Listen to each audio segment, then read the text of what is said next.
받으시옵소서.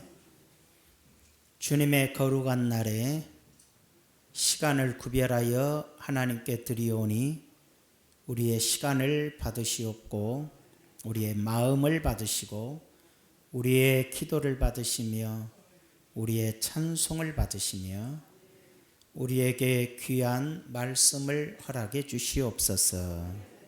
예수님의 이름으로 기도하옵나이다. 아멘. 오늘은 고난이 내게 유익이라는 제목으로 말씀을 드리겠습니다.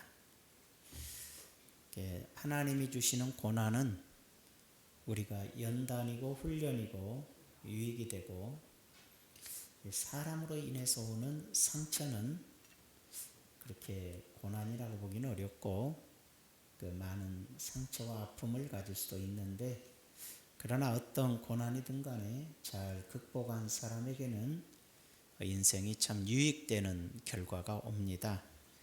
햇빛이 내리쬐면 우리는 좋은 날이다, 맑은 날이다, 구름 한 점도 없네, 야 좋다 그러는데, 이렇게 맑은 날만 계속되면 농사 다 망하고 모든 물 다 줄어들고 물 부족해지고 사람이 살 수가 없어요. 그래서 태풍이 불고 바람이 불고 홍수가 나야만이 오히려 모든 것이 좋아지는 경우도 있어요. 그렇다고 홍수 태풍이 계속되면 또 살 수가 없죠.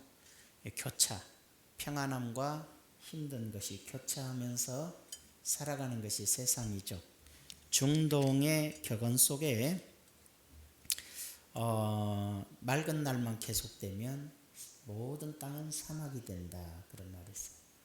맑은 날만 계속되면 좋은 것 같은데 다 사막이 돼버린다, 망한다는 거죠. 우리가 살아가면서 좋은 일만 계속되면, 잘 되고 형통하고 좋은 일만 계속되면 좋을 것 같은데 계속 그렇게 되면 오히려 마음이 무너져요. 핍절해지고 잘못되고 우리가 갖춰야 될 온유함, 또 자비로움, 절제, 사랑, 이런 것들이 내 안에서 자라날 수가 없어요. 비료라는 것이 썩은 거죠. 식물이 썩은 거, 음식이 썩은 거, 그런 것들이니까 아주 좋잖아요. 냄새나고. 근데 그 좋지 않는 것들이 식물의 뿌리에 주어져야 아주 좋은 열매를 맺듯이, 우리 눈에 좋아 보이지 않는 고난이라는 것이 내 인생의 걸음이 돼줘야 사람은 인격적으로나 영적으로나 삶으로 온전한 열매를 맺어갈 수가 있다는 것을 상식적으로 알려주는 거죠. 그래서 고난이 뭐가 유익이냐? 첫째로 고난은 하나님을 알게 해줘요. 예수 믿는다고 하나님 다 아는 거 아니에요. 예수님 믿어도 성경 공부 죽어도 하기 싫어해요. 예수님 믿어도 하나님 말씀 안 배우려고 그래요. 자기 마음대로 살기를 원하는 사람들이 세상에는 많잖아요. 그래서 아버지에게 잘못해서 혼이 나면 사람은 그때 좋은 것을 배워요. 제가 어렸을 때 사탕 사 먹기를 그렇게 좋아해서, 돈 안 주니까, 우리 때는, 요즘은 돈을 많이 줘서 걱정인데 안 주니까 그냥 사탕은 사 먹고 싶어서 돼지저금 통장이 집에 있어요. 지금은 요만한데 그때는 요만씩 하잖아요, 그 돼지저금통도. 그리고 그때는 동전 시대니까 동전이 많이 있죠. 자, 거기서 설곳설곳 빼서, 또 빼는 것도 자꾸 빼다 보면 기술이 늘어요. 그래서 이렇게 잘 빼요. 탁 하면 착착 빼요. 동전을 빼다가 1원이면 사탕을 2개 주거나 막 그러잖아요. 그래서 늘 빼서 사탕을 사 먹었는데 어느 날 사 먹다 보니까 많이 없어진 거죠. 그게 아버지가 눈치를 채가지고 답으로 그냥 네가 뺐냐 그렇게 물어봐도 제가 예 그럴 텐데, 그냥 아버지는 이제 확인을 하고자 동전 좀 뽑아봐라 그래서 제가 또 기가 막히게 뽑았죠. 그러니까 이놈이 확실하다 그래가지고 그날 밤에 옷을 벗겨놓고 얼마나 저를 때렸던지 온몸이 다 파랗게 물들 정도로 두들겨 맞았어요. 그리고 옷을 벌거벗겨서 깜깜한 밤에 쫓아냈어요. 아버지가 저에게 단 한 번도 손짓감을 한 적이 없어요. 어머니도 그러고. 근데 그때 딱 제가 잘못하니까 그렇게 혼을 냈어요. 어머니가 밤에 들어오시면서 저를 이제 데리고 들어갔는데 그 뒤로 저는 남의 돈이라면 아주 돈을 빌려본 적도 없고 또 왜 빌렸어도 그냥 저는 갚아버려야지 있으면 나는 못 견디는 거죠. 그게 바로 알게 모르게 아버지로부터 진짜 좋은 교훈을 제가 배운 거예요. 그게 절대로 내 것이 아니면 이렇게 절대 무서운 죄다라는 걸 아버지가 깨우쳐 준 거죠. 우리가 인생을 살아가면서 하나님 앞에 하나님이 우리에게 고난을 주시는 것은 올바른 걸 알려주려고 하나님이 어떤 분인가를 알려주려고 고난을 주시는 거예요. 그래서 하나님 우리에게 알려주시는 그것을 통해서 우리가 인생을 바로 살 수 있기 때문이잖아요. 종종 우리는 질문을 받죠. 여러분들에게 누가 물어봐요. 다시 태어나면 다시 태어날 일 절대 없어요. 그런데 다시 태어나면 부잣집에서 태어나고 싶냐 가난한 집에서 태어나고 싶냐. 대다수가 다 부잣집에 태어나서 어렸을 때도 죽기까지 돈 걱정 없이 살고 싶어요. 그러나 인생을 깊이 생각하고 살아온 사람은 가난한 집에서 태어나고 싶어요. 많은 사람 중에서 몇 명밖에 대답할 사람이 없겠지만 왜 그렇게 대답하냐면 인생을 깨달았기 때문에 부자로서 산 사람들을 봤기 때문에 태어나면서 부족함이 없이 나이가 어른이 될 때까지 장가갈 때까지도 아무 부족함 없이 자기의 수고도 노력도 애씀도 없이 다 채워지는 인생 산 사람은 나중에 인생은 언제나 굴곡져요. 환난이 와요. 환난이 왔을 때 살 수가 없어요. 무엇인가 갖춰져 있고 누군가 다 해줄 쇠는 사람이 모든 것이 무너졌을 때 그는 살 수가 없어요. 헤쳐나갈 힘이 없어요. 그러나 가난한 집에 태어났을 때는 먹고 싶은 거 못 먹고 입고 싶은 거 못 입으면서 돈이 뭔 줄 알아요. 돈은 있어야 되는 거구나를 알게 되고 돈의 가치를 알아요. 돈의 가치를 알게 되고 돈의 소중함도 알게 돼요. 소중함도 알게 되고 그래서 돈을 버는 법도 배우게 돼요. 돈을 버는 법도 배우고 한 단계 더 나가서 돈을 쓰는 법도 배우게 돼요. 경제라는 것을 깨닫고 삶을 영위하는 법을 배운단 말이에요. 그래서 승리하게 되면 가치 있는 인생을 살아가기 때문에 그래요. 고난이라는 것은 하나님을 의지하는 법도 배우고 하나님께 기도하는 법도 배워요. 근데 재밌는 것은 고난을 통해서 우리는 하나님이 어떤 분인가 배우고 좋은 교회들은 성경 공부를 많이 가르쳐요. 좋은 교회의 특성이에요. 기도도 많이 해요. 근데 종종 보면 성도님들은 성경 공부나 기도를 안 하려고 그래요. 그렇게 기도하자 그래도 기도 안 하고 공부하자 그래도 공부 안 해요. 다 알아요. 그러면 다 알아버린다 그러죠. 근데 그러니까 또 교회가 성경 공부를 하려고 온 사람이 100이면 몇 사람 없으니까 또 안 하네. 근데 몇 사람은 하고 싶어. 그러다 보니까 위험해지는 거야. 바깥에서 성경 공부한다고. 거리 쫓아다녔더니 신천지거든 거의. 그냥 딱 넘어가 버리는 거야. 그러니까 근데 잘못된 교육을 가르쳐버리네. 자기가 하나님이라 가르쳐버리네. 성경을 이용해서 사람을 완전히 종로로 시키네. 이런 결과가 오게 되기 때문에 숫자가 적더라도 교회는 성경 공부를 해야 되고 배울 사람들은 배워야 돼요. 아예 공부하기 싫은 사람은 신천지 가라고도 안 가요. 공부 그러면 오금이 절리는데 공부 소리만 들으면 그냥 뭐라고 할까 구역질이 날라고 그렇게 공부가 싫은 사람들이 무슨 어디 가서 공부를 하겠다 그러겠어요. 그러나 공부를 하고 싶은 사람들은 하나님 말씀으로 양육을 해야죠. 공부를 해야 하나님을 알아요. 그런데 공부하기 싫은 사람은 어떻게 안다고? 고난을 통해서 하나님을 안다고.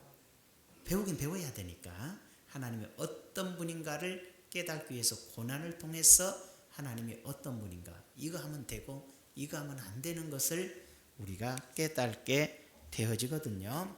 자, 그 다음에 두 번째로 그래서 첫 번째가 고난이라는 것은 우리로 하나님을 알게 해준다는 거예요. 두 번째가 인격을 성숙시켜줘요. 우리의 인격을 성장케 하죠. 주는 선하사 선을 행하시오니 주의 율례들로 나를 가르치소서. 교만한 자들이 거짓을 지어 나를 치려 하였사오나 방송실 안 넘어가시네. 나는 전심으로 주의 법도들을 지키리이다. 교만한 사람들, 거짓된 사람들이 우리를 넘어뜨리려 하잖아요. 여기다 투자하면 돈 벌어. 이번에 이게 최고로 좋아. 여기다 해. 왜냐하면 내가 가난할 때는 누가 와서 얘기도 안 해. 그러나 내가 살만하고 좀 부유해지면 누군가 와서 투자해라. 뭐 해라. TV에서도 주식 투자해라. 뭐 해라. 뭐 어떤 주위 사람들이 이번에 좋은 거 나왔다. 이번에 투자해라. 거짓된 자들과 교만한 자들이 나를 무너뜨리려고 하는데 나는 전심으로 주의 법도들을 지키리이다. 하나님에 대해서 알고 배우면 거짓말이란 거 알아요. 쓸데없다는 걸 알아요. 그런 건 욕심에서 기인된다는 것을 알아요. 그리고 하나님의 말씀이 내 마음에 법이 되면 절대로 잘못된 길로 빠져들지 않아요. 그러나 그들의 마음은 살쪄서 기름덩어리 같으나 거짓말하고 교만한 사람들은 마음이 기름덩어리야. 여러분 사람 몸도 기름덩어리가 많으면 위험해요. 그래서 살찌 저도 사람들이 아이고 배봐 막 그래가 여러분은 안 그러는데 우리 집만 가면 아이고 배봐 양복 벗으니까 배가 커 보이나 봐요. 배봐 막 난리를 쳐요. 아무 소리 안 해야지. 기분이 나빠요. 그럼 제가 그러죠. 난 5살 때부터 배가 컸어. 제가 5살 때 사진을 보니까 다른 애들 2배야. 얼굴도 2배, 몸도 2배. 얼마나 먹여놨던지 제가 4, 5살 때면 걷지도 잘 못했어요. 어렸을 때도 할아버지처럼 기대어 놓여 있어요. 내가 어렸을 때부터 비만이었구나를 몰랐어요.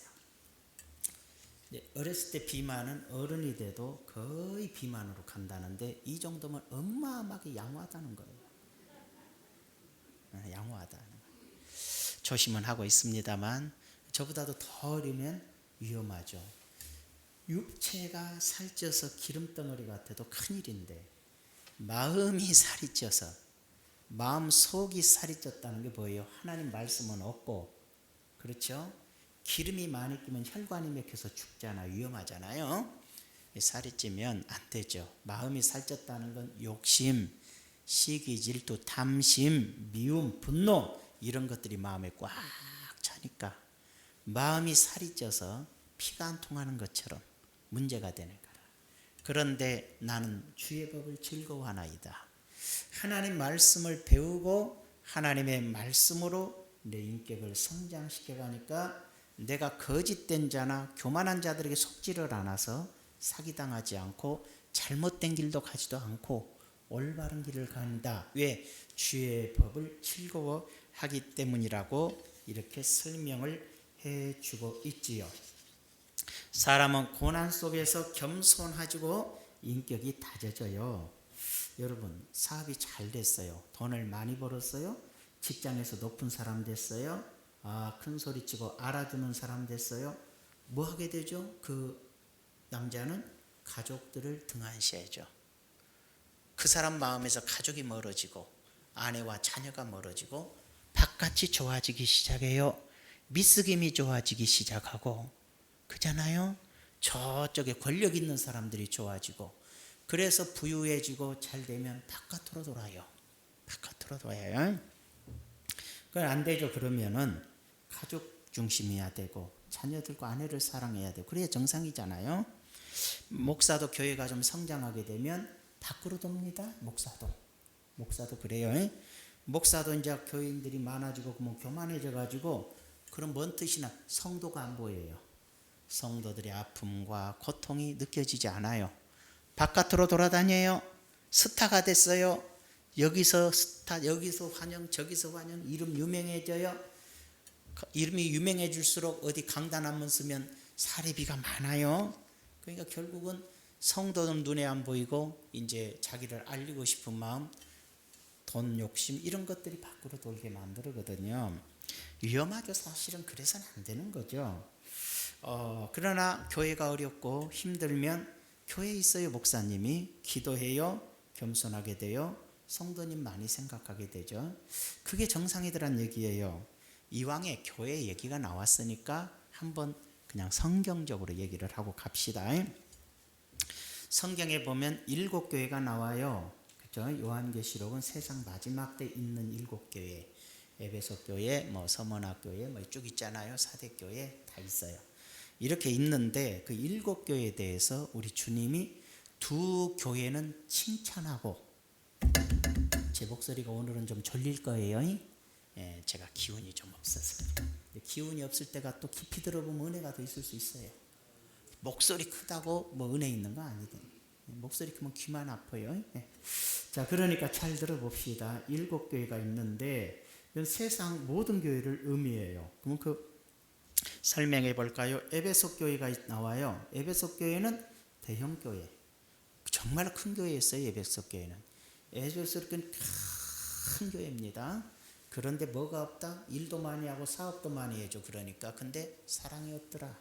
사랑이 없다고 엄청 책망을 하고, 사랑을 회복하지 않으면 촛대 하나님의 영적인 걸 없애버린다는 거죠. 책망을 받은 교회가 됐어요. 대형 교회인데, 큰 교회인데 책망받았네. 그 다음에 무슨 교회가 나와요? 사대교회가 나와요. 사대교회는 뭐라 그랬어요? 하나님의 거룩한 옷을 입은 자가 하나도 없다. 흰옷 입은 자 몇 명은 있다. 다 세속화됐던 게 세속화된 교회야. 세속화된 교회. 미국에 우리 어느 목사님 갔더니 설교하려고 그러니까 수석 장로님 오시더니, 목사님 설교하실 때 몇 가지 주의해 주셔야 됩니다. 말씀하세요. 그랬더니 간음 얘기하지 마세요. 이혼 얘기하지 마세요. 그 다음에 천국 얘기하지 마세요. 지옥 얘기하지 마세요. 도대체 복음을 전하지 말아라. 하나님의 말씀 전하지 말고 희망, 소망, 즐겁고 용기 이런 거 심어주라는 얘기인데, 이게 뭐죠? 세속화된 교회. 세속화된 교회. 사대교회가, 이것이 지금 우리나라도 마찬가지야. 우리나라도 점점 목사님들이 이런 얘기를 안 하죠. 왜? 성도들 불편할까 봐. 왜? 이혼한 사람 너무 많고 막 그러니까. 연애하는 사람도 많으니까. 하여튼 교회에 많이 앉혀놓으려고. 이런 게 있어 세속화된 교회가 있어요. 자, 이 세속화된 교회 사람이 많을 수는 있는데 우리 주님께서 엄청나게 책망하시죠. 버려버리겠다고 책망하셔요. 두 번째가 이런 세속화된 교회가 현 시대에 있는 거고, 세 번째로 보면 버가모 교회가 있죠. 버가모 교회는 발람의 교훈을 지킨다 그랬어. 그러니까 거짓 선지자의 교훈을 지켜. 거짓 예언하는 사람, 예배 드리면 막 강당에 쓰러져서 누워있고 막 기도로 막 이러고 있고 막, 도대체가 영적으로 혼란한 교회를 말해요. 영적으로 올바르고 하나님 말씀 중심적인 신앙생활을 하고 자기를 바르게 세워놓은 교회가 아니라 이상한 신비주의, 이상한 영성주의 막 이런 것들이 돼서 발람의 교훈을 지키는 자들로 가득한 우상 숭배하는 교회라고 설명이 되어 있어요. 이런 게 생각이 많아요. 제가 무슨 일이 있어서 안 돌아다니다가 어느 교회 일이 있어서 갔더니 와, 충격받았어요. 죄송한데 그분이 설교 안 듣겠지. 들을 리가 없지. 사람도 많은데 이게 뭐하냐면 교인들도 많아요. 근데 성도들이 우르르 강단에 나와서 한 사람 찬송인도 하는데 나는 좀비들이 서 있는 줄 알았어. 진짜로. 내가 액션을 더 취하는 게 아니에요. 저보다 더해. 수십 명이 그러고 있어요. 그래서 아니 뭔 교회가 이런 얘기해. 도대체가 지금 뭘 어떻게 성도들을 훈련시키고 어떻게 신앙생활을 이끌어가는지 난 감이 안 와요.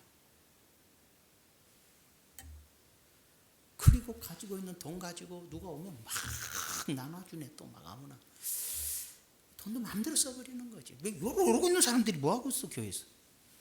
목사가 뭐라든지 소용도 없지. 이런 교회가 바로 버가모 교회 같은 거예요. 발람의 교훈. 잘못됐는데 그런 신앙을 따르고 있는 교회가 한국 교회 많다 이 말이야. 그 다음에 두아디라 교회가 있어요. 이 세대의 교훈인데 권력이죠. 철장 권세를 가지고 있었다 그러니까 엄청난 권력. 야, 우리 목사님 한마디면 대통령도 쩔쩔맨다. 우리 목사님은 대통령한테도 맞짱 뜬다. 이런 교회지. 권력을 가진 우리 목사님 최고. 미친놈들이지. 교회는 그런 데가 아니잖아. 권력을 가지고 생사하는 교회가 바로 투아디라 교회인데, 그런 권력에 힘이 있는 교회들이 있어요. 국가가 손을 못 대는 교회가 있었죠. 그렇지만 하나님 그거 굉장히 책망하시네요. 그 다음에 라오디게아 교회가 있죠. 엄청나게 부자예요. 라오디게아 교회는 부자다, 부유하다. 옷 아무렇게나 입고 오면 좋아하지도 않을 정도로 부자예요. 엄청나게 토에 내쳐버리겠다 그랬어요. 그건 칭찬받은 교회가 딱 두 개가 있네. 칭찬받는 교회가 두 교회가 있는데, 첫 번째가 서문학교인데, 그냥 읽어드릴게요. 요한계시록 2장 9절인데, 내가 내 환난과 궁핍을 알거니와 실상은 내가 부요한 자니라. 환난이 있는 교회예요. 궁핍은 배고픔이에요. 가난한 교회. 환난, 어려움과 가난한 교회다. 어렵고 가난해. 어렵고 가난하다고 다 칭찬받을 수는 없어요. 어렵고 가난한데 실상은 네가 가장 부자다. 우리 주님이 평가하는 부자의 개념은 육신적 돈을 말하고 육신적 권력과 힘을 말하는 것이 아니라 영적인 온전한 믿음을 가지고 있는 교회를 부자라. 숫자가 많아서 부자가 아니라, 인정하는 것이 아니라 고난과 가난, 궁핍이라는 건 교회도 어렵다는 얘기지.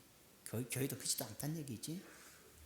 책망이 없이 칭찬받은 교회가 바로 서문학 교회였고, 두 번째가 빌라델비아 교회인데, 볼지어다 내가 내 앞에 열린 문을 두었을 때 능히 닫을 사람이 없으리라. 내가 내 행위를 나오니 내가 작은 능력을 가지고도 내 말을 지키며 내 이름을 배반하지 아니하였도다. 자 보세요. 내가 작은 능력을 가지고도, 이 큰 교회가 아니죠. 빌라델비 교회가 작은 교회인데, 작은 교회고 능력도 별로 없는데 주님의 말씀을 지키고 주님의 이름을 배반하지 않아. 그래서 칭찬밖에 없어요. 여러분, 주님이 칭찬하시는 교회가 됩시다. 우리 성도들이 허영에 들떠요. 내가 중형교회 집사입니다. 어쩌겠다는 건데. 내가 영락교회 집사입니다. 어쩌겠다는 건데. 뭐 큰 교회를 다니면 지가 큰 인물인 줄 알아. 우리 주님은 그런 거 하나도 안 따지. 예전에 뭐 수원에서 한 500여 명 그때 성도가 된 교회 목사님이, 친구 목사가 성남에서 한 40여 명 교회, 얼마나 뭐라 그러는지, 이것도 먹히냐고 막, 대표질 끊냐고 막 그러니까 친구 목사가 화났어. 하나님이 능력에 따라 다 은사에 따라 맡겨주신대. 나에게는 내가 능력이 이 정도니까 내게 이만큼 맡겨주셔서 내가 최선을 다하면 됐지. 네가 뭔데? 말은 잘했어. 그러다 얼마나 열받았던지 얼마 후에 심장마비로 돌아가셔버렸다. 화나지. 여러분, 숫자만 하면 하나님이 나를 지금 인정하고 있다고 생각하면 안 되잖아. 하나님 말씀대로 살아가는 목사인가, 하나님 말씀대로 살아가는 성도들이 되었는가가 중요한 거예요. 주님의 이름을 배반하지 않는 성도들인가, 지멋대로 사는 성도들인가, 이게 중요하다는 거예요. 우리 중원교회는 주님께 좀 칭찬받는 교회가 됐으면 좋겠습니다. 이상하게도 고난과 어려움, 가난, 연약했던 교회는 칭찬을 받았는데, 부유하고 크고 권력 있고 뭐한 이런 교회들이 다 엄청나게 주님의 책망을 받는다는 건 우리에게 시사해 주는 바가 커요. 오늘날에 우리 중원 순복음교회가 수천 명으로 커진다 해도 아주 조심할 부분이란 얘기야. 목사가 금세 목이 꼿꼿해지고 여러분들이 금세 교만해지기 쉽다는 얘기예요. 아무리 교회가 커지고 뭐 해도 진짜 겸손함을 잃지 말아야 되고, 정말로 기도를 잃지 말아야 되고, 하나님 말씀의 순종을 잃지 말아야 되는데, 지금 뭐 딱 터놓고 얘기해서 지금도 기도들 안 하려고 그러고, 지금도 교회 와서 기도 좀 하고 코빼기도 안 비치는 우리가 교회가 더 커지면 칭찬 받을 것 같아요. 떡잎부터 알아본다고. 심각하잖아요. 여러분 모든 고난 속에서 하나님께서 쓰임받는 사람이 나오잖아요. 그러니까 쉽게 말하면 이거예요. 정리해 드릴게요. 우리가 고난을 주시는 이유는 하나님에 의해서 모르고 자기 마음대로 살려고 하는 사람들에게 아버지가 어떤 분인가를 알려주는 거고, 그 다음에 아버지가 어떤 분인가를 깨달으면 그 다음에 네가 어떤 사람인가를 보여주는 거야. 두 번째로 고난은 잘났고 교만하고 지가 뭐라도 된 척하는 사람들에게 너는 죄인이요, 넌 하나님의 은혜가 없이는 살 수 없는 사람이라는 걸 깨우쳐주는 것이 고난이란 얘기예요. 그래서 인격적 변화가 일어난다는 거예요. 그러면 그걸로 끝날까? 세 번째로, 이제는 세 번째로 뭐가 되죠? 고난은 하나님의 뜻을 깨달아 아버지 뜻을 찾아 사는 사람이에요. 자 보세요. 잘 먹고 잘 살고 부자 되면 하나님을 알아요? 하나님의 뜻을 알아요? 아니, 어느 집이 맛있는가? 어느 집이 커피가 맛있는가? 어느 나라가 볼 것이 많은가? 어느 나라가 여행이 좋은가? 막 그런 것만 머릿속에 꽉 차 있어요. 혹시 여러분들 중 그렇다면 살만하네, 그래. 살만해서 그래요. 근데 이건 뭐예요? 고난이 오게 돼 있어요. 그것이 깨져야 되거든. 그걸 갖지 말란 것은 아니지만 진짜 신앙은 고난을 통해서 주의 뜻이 무엇인가를 알고 깨닫게 해주는 것이 신앙이라. 그래서 하나님 우리에게 고난을 하러 가시는 것은 하나님을 바르게 알고 어떤 분인가를 알게 하고 너 자신이 어떤 사람인가를 알게 하고 네가 무엇을 하고 살아야 되는가를 알게 해주는 것이 고난이기 때문에 고난이 내게는 유익이더라, 이렇게 말합니다. 고난이 오기 전은 내가 내 멋대로 살았다고 성경에 되어 있잖아요. 그러나 고난이 온 이후에는 주의 말씀의 법을 깨닫게 되었다, 그렇게 얘기하는 거죠. 굉장히 중요한 부분이라고 할 수가 있어요. 자, 성경에 두 사람이 성전에 기도하러 가잖아요. 성전에 기도하러 갔어요. 기도하러 갔는데 한 사람은 바리새인이고 한 사람은 세리예요. 바리새인은 뭐라고 기도하냐면, 하나님 아버지, 저는 저기 있는, 둘이 있는데 기도를 하는데, 하나님 아버지, 나는 저 세리와 같이 죄인이 아닙니다. 나는 저 세리와 같지 않고, 뭐라 그랬어요? 저는 죄 짓지 않습니다. 그리고 뭐라 그래요? 일주일에 2번 금식합니다. 11조도 잘합니다. 그러면서 하나님 앞에 자기 신앙을 자랑하고 있어요. 자기 신앙을 자랑하고 있는 거라. 근데 세리는 가슴을 치면서 저는 죄인입니다. 저를 불쌍히 여겨주세요. 아버지, 저의 죄를 용서해 주세요. 이렇게 기도하는 거야. 그러니까는 우리 주님이 말씀하시길 뭐라 그랬어요? 저 바리새인의 기도는 주님이 들은 적도 없고 저 세리는 오늘 의롭다 하심을 받았느니라, 죄 용서를 받았다는 뜻이에요. 저의 기도를 들어주셨다는 거예요. 여러분, 우리가 신앙생활하면서 저 사람은 부자고 잘 먹고 돈도 많으니까 예수 잘 믿는다? 왜 그렇게 생각하세요? 예수 잘 믿는 것은 가난과 부유와는 상관이 없어요. 복을 받아서 부자가 될 수는 있습니다. 그렇지만 그것이 지금 내가 신앙생활을 잘하고 있습니다 로는 대변되지는 않아요. 가난 속에서도 내가 무엇으로 주님을 섬기는가를 깨달은 사람, 부자임에도 불구하고 내가 주를 위해서 어떻게 살아야 되는지를 알고 살고 있을 때 우리가 하나님을 잘 섬기는 것이지, 그렇지 않는다면 책망받을 일이라는 거죠. 아무것도 아니라는 거죠. 그런 점을 우리가 인식하고 살아야 되겠죠. 인도에 선교사로 간 한 핀란드 여성이 있었는데 인도에서 폐렴이 생겼어요. 엄청나게 잘못된 폐결핵 같은 폐렴이 와가지고 너무 고통을 당하니까 고향으로 돌아왔어요. 그래서 고향에서 치료받으면서 부모님을 도와 또 일을 하다가 오른손이 끼어가지고 이 오른손 잘라냈어요. 그러니까는 내가 주를 위해 사는데 폐렴이 모이고 내가 주를 위해 사는데 내 손 하나 없어진 게 이런 게 어디 있습니까? 이렇게 말하지 않아요. 대부분 그럴 수 있는데 그분은 그렇게 얘기하지 않고, 주님, 제가 손 하나를 잃었습니다. 주를 위해 살고 싶은데 내가 할 수 있는 일 좀 가르쳐 주세요. 오른손 없어도 주를 위해서 할 수 있는 일을 가르쳐 주세요. 그렇게 기도했어요. 진짜 신앙이에요. 진짜 신앙. 우리는 뭐 사업만 하다 좀 안 돼도 하나님이 어디 있어? 병만 걸려도 하나님이 계신다면 나를 이렇게 아프게 할 수가 있어? 그렇게 말하니까 아프게 해야 돼요. 생각이 그렇게밖에 안 되는 저차원적 신앙을 가지고 있기 때문에 고난을 겪어서 배워야 돼요. 우리나라 선교사님인데 아프리카 가나에 가서 딸아이가 풍토병에 걸려서 죽어버려요. 진짜로 얼마 안 죽어버렸어요. 그 선교사님이, 그 가나는 애가 사람이 죽으면 불로 태워요. 그 우리처럼 화장터가 있는 것이 아니라 그냥 태워요. 3일 동안을 태워야 돼. 제가 되도 불을 피워놔요. 3일 동안 눈물로 딸아이를 태우지요. 장례를 치르고 난 다음에 대부분의 선교사님들이 내가 이 무슨 꼴이야?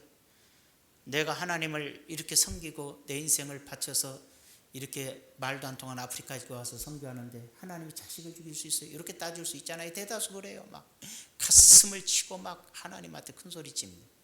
그분은 그렇지 않아요. 내 딸이 이곳에서 순교하였구나. 하나님 받아주셨구나.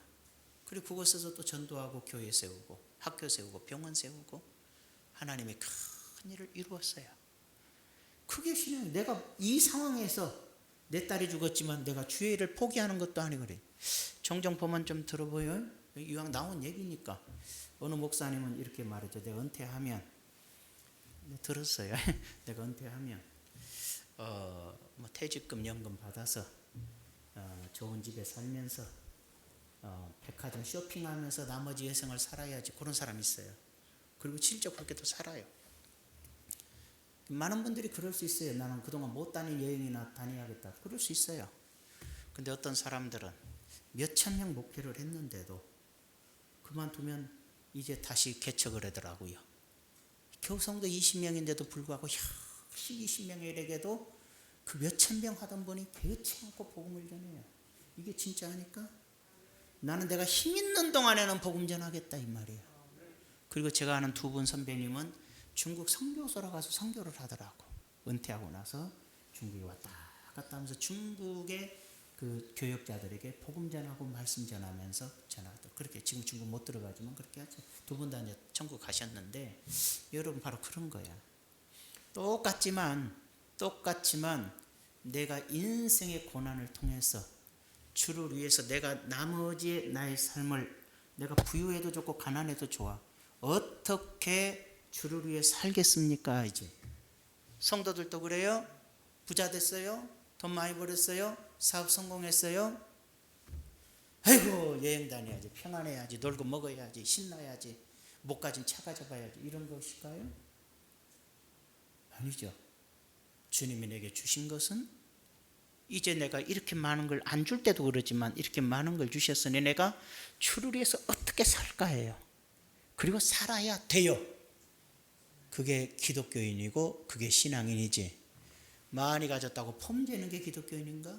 이 땅밖에 없다면, 천국이 없다면, 내가 죽지 않을 거라면 그렇게 사는 게 마땅하겠지만 누구나 죽고 이 땅의 것이 전부가 아니고 이 땅은 잠시고 영원한 천국에서 영원히 살아야 되는 과정이 있는데 그래서 이 땅에서 주어진 여건과 상황으로 아버지를 섬기다가 하나님의 나라를 위해 일하다가 천국에서 영광과 복을 누리는 것이지 이 땅에서 영광과 복을 누리겠다고만 덤벼들면 그건 이미 기독교가 아니더라는 거죠.